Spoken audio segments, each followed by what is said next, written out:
ತಂತಾನೆ ಆಮೇಲೆ ನೀರು ಹೆಚ್ಚು ಬಯಸುವಂತ ಗಿಡ ಅಲ್ಲ. ಅದು ಮುಖ್ಯವಾಗಿ ನೇರಳೆ ಗಿಡ, ಅದೊಂದು ವೈಲ್ಡ್ ಪ್ಲಾಂಟ್. ಇದು ಹೆಚ್ಚು ನೀರು ಬಯಸತಕ್ಕಂತಹ ಹಣ್ಣಿನ ಮರಗಳು ಅಲ್ಲ. ನನ್ನ ತೋಟದಲ್ಲಿರತಕ್ಕಂತಹ ಸಸಿಗಳ ಸುಮಾರು 10,000 ಸಸಿಗಳು ನಮ್ಮ ಗೌರಿಬಿದನೂರು ಅಣೆಯಲ್ಲಿ ಸಸಿಗಳು ಮಾಡಿ ಈಗಾಗಲೇ ಬೆಳೀತಾ ಇದೆ. ಏನು ಲಾಸ್ಟ್ ನಾವು ಪ್ರಕೃತಿ ಸಾಧು ಅದಕ್ಕಿಂತ ತುಂಬಾ ನಮಗೆ ಪ್ರಕೃತಿಗೆ ಲಾಭ, ನಮಗೆ ಲಾಭ.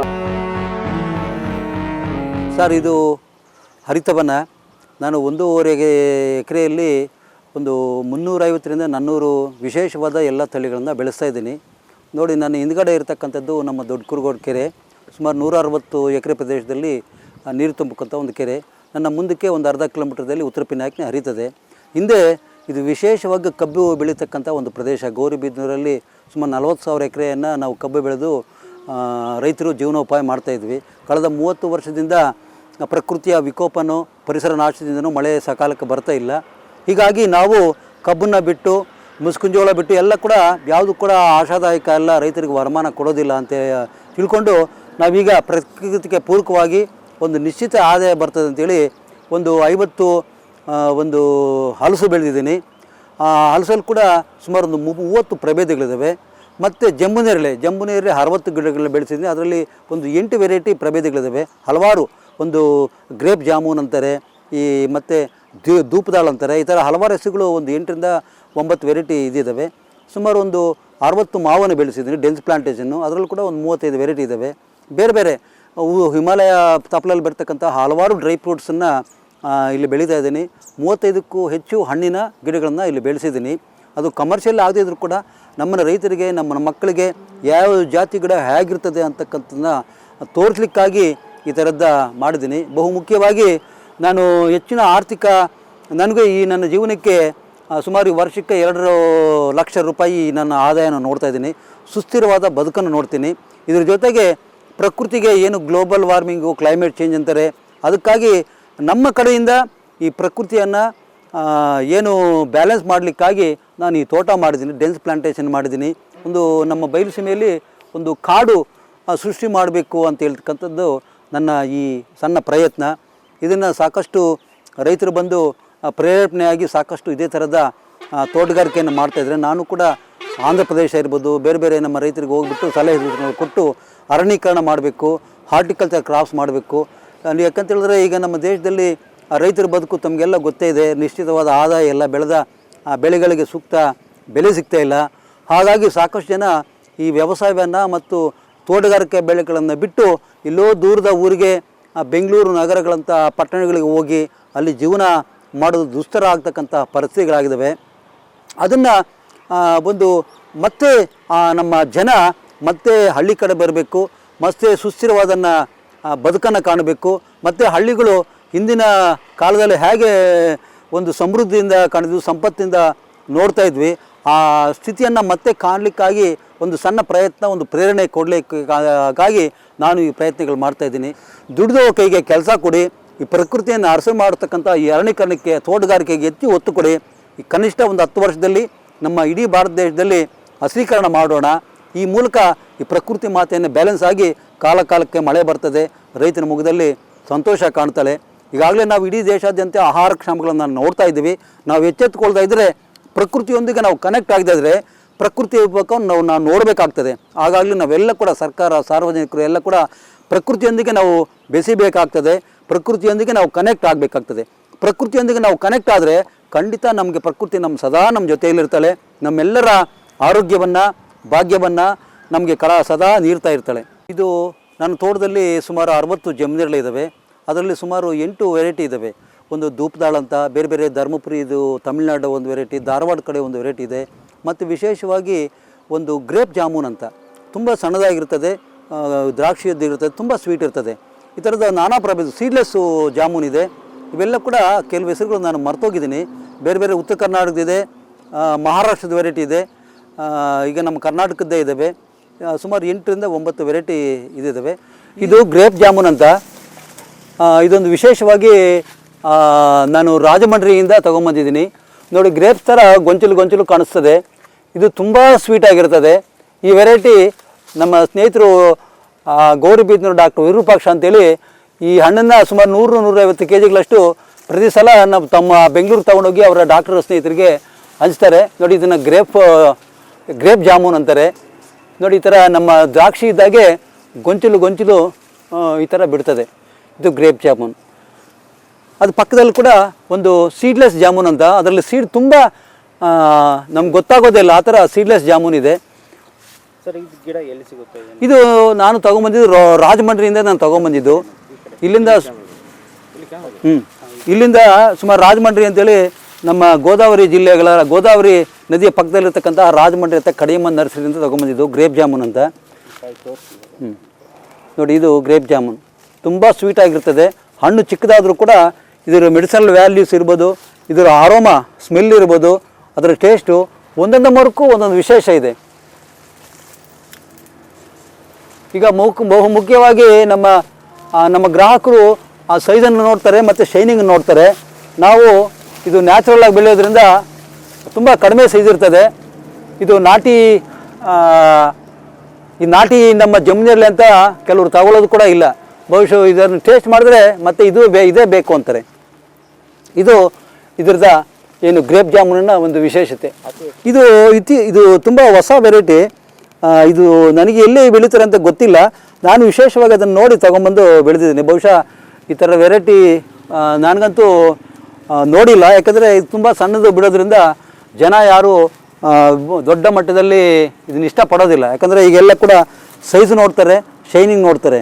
ಹಾಗಾಗಿ ನೋಡಿ ಇದು ಗ್ರೇಪ್ ಜಾಮೂನ್. ಇದು ನಮ್ಮ ದ್ರಾಕ್ಷಿಯ ಗೊಂಚಲಿದ್ದಾಗೆ ಈ ಥರ ಕಾಣಿಸ್ತದೆ. ತುಂಬ ಟೇಸ್ಟ್ ಆಗಿರ್ತದೆ. ಇದರ ಏನು ವಾಸನೆ ಕೂಡ ಒಂಥರ ವಿಶೇಷವಾದ ಒಂದು ವಾಸನೆ ಇರ್ತದೆ. ಅರೋಮಾ ಮತ್ತು ಟೇಸ್ಟು ಇದೊಂದು ವಿಶೇಷತೆ.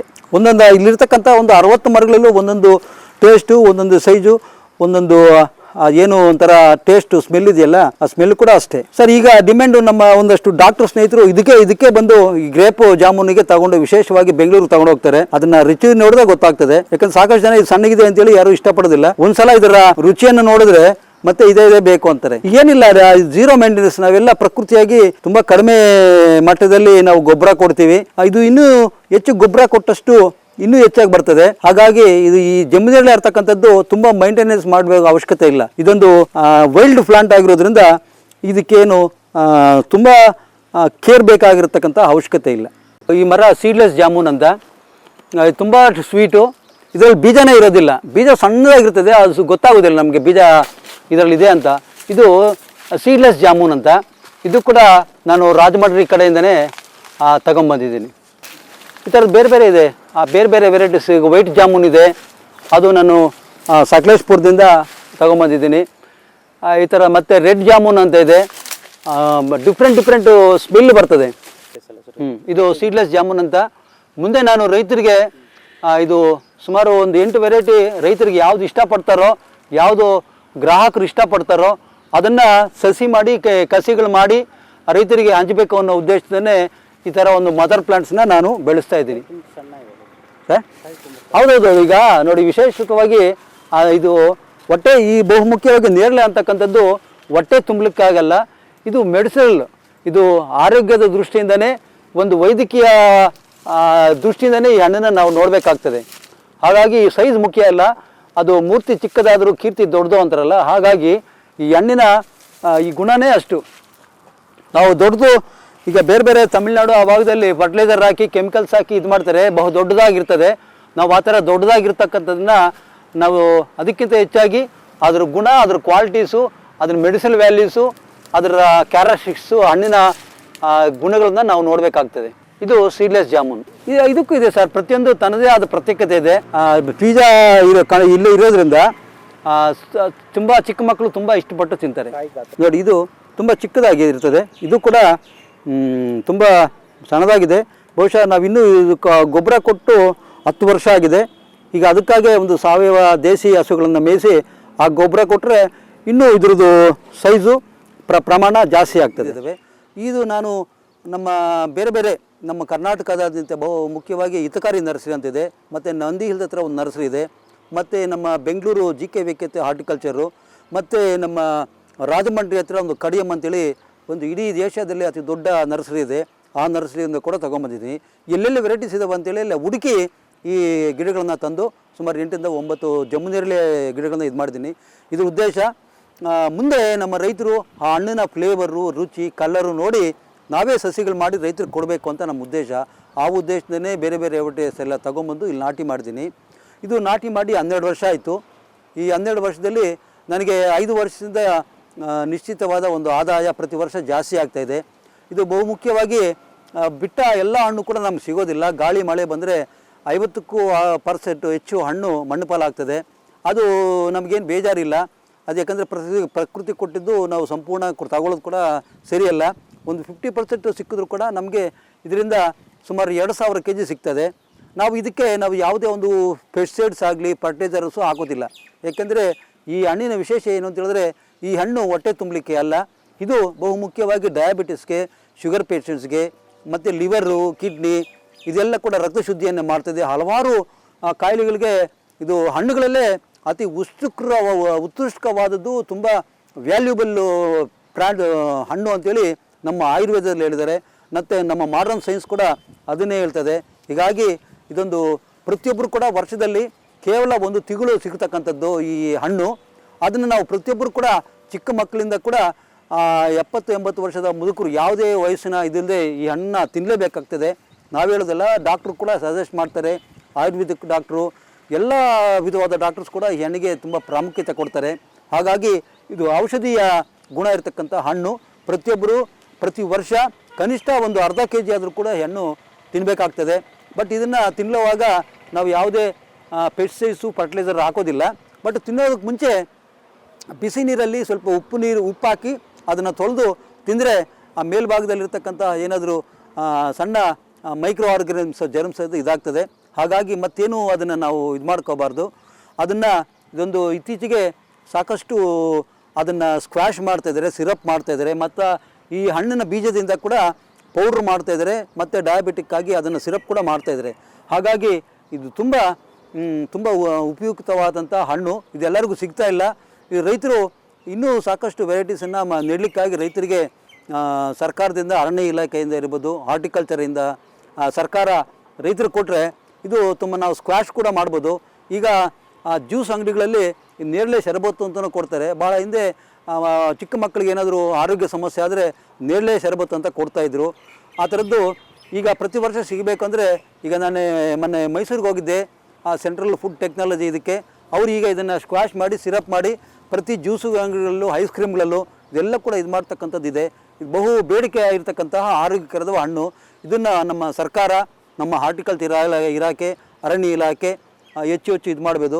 ನಾನು ಕೂಡ ಕಳೆದ ವರ್ಷ ಒಂದು 10,000 ಸಸಿಗಳನ್ನು ನಮ್ಮ ಅರಣ್ಯ ಇಲಾಖೆಯವರಿಗೆ ಕೊಟ್ಟು, ಈಗ ನಮ್ಮ ಗೌರಿಬಿದನೂರಾದ್ಯಂತ ಅರಣ್ಯಗಳಲ್ಲಿ, ರಸ್ತೆ ಬದಿಗಳಲ್ಲಿ ನನ್ನ ತೋಟದಲ್ಲಿರತಕ್ಕಂಥ ಸಸಿಗಳದ ಸುಮಾರು 10,000ಕ್ಕೂ ಹೆಚ್ಚು ಸಸಿಗಳು ನಮ್ಮ ಗೌರಿಬಿದನೂರು ಅರಣ್ಯ ಇಲಾಖೆಯವರು ಸಸಿಗಳು ಮಾಡಿ ಈಗಾಗಲೇ ಬೆಳೀತಾ ಇದ್ದಾವೆ.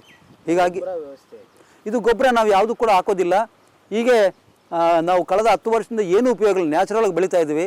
ಹಾಗಾಗಿ ಸ್ವಲ್ಪ ಹಣ್ಣು ಕಡಿಮೆ ಸೈಜ್ ಬರ್ತಾಯಿದೆ ಅಂತೇಳಿ ನಾವೀಗ ದೇಶಿ ಹಸುಗಳನ್ನು ತೊಗೊಂಬಂದು, ಒಂದು 4 ದೇಶಿ ಹಸುಗಳು ತೊಗೊಂಬಂದು ಅದ್ರ ಗಂಜಲ ಮತ್ತು ಸಗಣಿಯಿಂದ ಮರಗಳಿಗೆ ಗೊಬ್ಬರ ಕೊಡ್ತಕ್ಕಂಥ ವ್ಯವಸ್ಥೆ ಮಾಡ್ತಾಯಿದ್ದೀವಿ. ಅದು ಸಾವಯವವಾಗಿ ನಮ್ಮ ಏನು ಜೀವಾಮೃತ ಇರ್ಬೋದು, ಬೇರೆ ಬೇರೆ ಮಾದರಿಗಳಲ್ಲಿ ಆ ಗಿಡಗಳಿಗೆ ಸ್ಪ್ರೇ ಮಾಡಿಕೊಡ್ತಕ್ಕಂಥದ್ದು, ಮತ್ತು ಗಿಡಗಳಿಗೆ ಆ ಗಂಜಲ ಮತ್ತು ಆ ಸಗಣಿಯನ್ನು ನಾವು ಕೊಡಲಿಕ್ಕೆ, ಸಾವಯವ ಗೊಬ್ಬರವನ್ನು ಕೊಡಲಿಕ್ಕೆ ನಾವು ಯೋಚನೆ ಮಾಡಿ ಈಗ 5 ಹಸುಗಳನ್ನು ತರ್ತಾಯಿದ್ವಿ, ನಮ್ಮ ಗಿರ್ ಹಸುಗಳನ್ನು. ಬಹುಮುಖ್ಯವಾಗಿ ಈಗ ಮಣ್ಣು ಸತ್ತೋಗ್ತಾ ಇದೆ. ನಾವು ಕಳೆದ 50-60 ವರ್ಷಗಳಿಂದ ಮಣ್ಣಿನ ಫಲವತ್ತತೆಯನ್ನೆಲ್ಲ ಫರ್ಟಿಲೈಸರ್ಸ್ ಹಾಕಿ ಅದನ್ನು ನಾವು ಮಣ್ಣಿನ ಫಲವತ್ತತೆಯನ್ನು ನಾವು ಕಳೆದುಬಿಟ್ಟಿದ್ವಿ. ಏನು ಬಯಾಲಜಿಕಲ್ ಆಕ್ಟಿವಿಟಿ ಇದೆ, ಆ ಬ್ಯಾಕ್ಟೀರಿಯಾ, ವೈರಸ್ ಎಲ್ಲ ಸತ್ತೋಗಿದ್ದಾವೆ. ಮತ್ತು ಆ ಭೂಮಿಯನ್ನು ಬದುಕಲಿಕ್ಕಾಗಿ ಅದೊಂದೇ ನಮ್ಮ ದೇಶೀಯ ಹಸುಗಳ ಸಗಣಿ ಮತ್ತು ಗಂಜಲ. ಅದಕ್ಕಾಗಿ ಆ ಭೂಮಿಯನ್ನು ಬದುಕಿದರೆ ಆ ಭೂಮಿ ಸಸ್ಯಗಳ ಮೂಲಕ, ಹಣ್ಣುಗಳ ಮೂಲಕ, ತರಕಾರಿಗಳ ಮೂಲಕ ನಮಗೆ ಚೈತನ್ಯ, ಶಕ್ತಿ, ಸ್ಫೂರ್ತಿ, ಒಳ್ಳೆಯ ಆರೋಗ್ಯ ಕೊಡ್ತದೆ.